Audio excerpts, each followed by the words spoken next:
Dreams, visions and aspirations are for everyone and anyone whose career pathways are their goals in life. By Te Hira Moana Wharenui.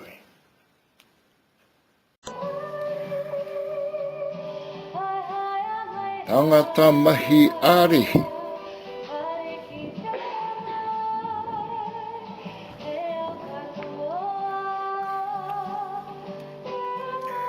He tangata mahi arihi ahau. I am a tradesman. He kaipu kaha ahau. I am an engineer.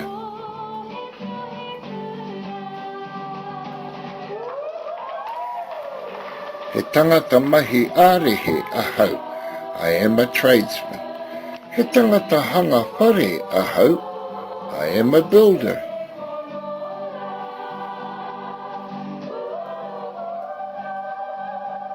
He tangata mahi arihi ahau. I am a tradesman. He kai mahi korere wai ahau. I am a plumber.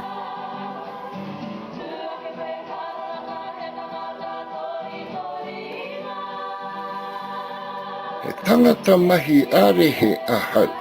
I am a tradesman. He kai mahi hiko ahau. I am an electrician.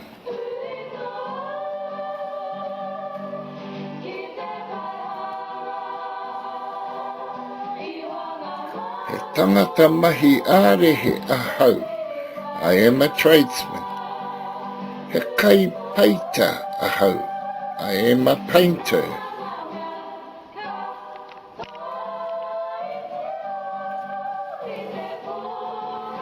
He tangata mahi arihi ahau. I am a tradesman. He kai mahi preeki ahau. I am a bricklayer.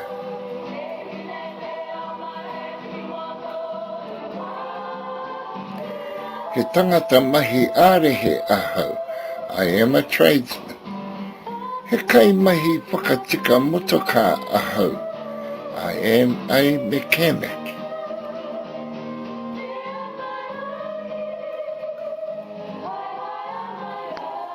He tangata mahi arihi ahau. I am a tradesman.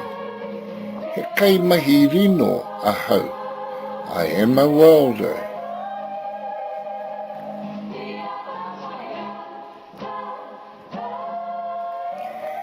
He tangata mahi arihi ahau. I am a tradesman. He taraka taraiwa ahau. I am a truck driver.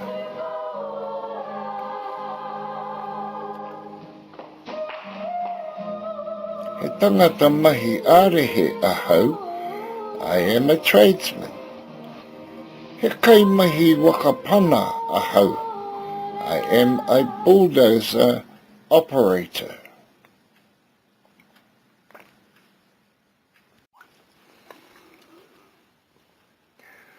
Ngā wawatatanga he mea anō mo ngā tangata katoa me te aha anō ka whai ai te tangata i te huarahi hei mahi oranga moana. Nā te hira moana wharenui ngā kōrero.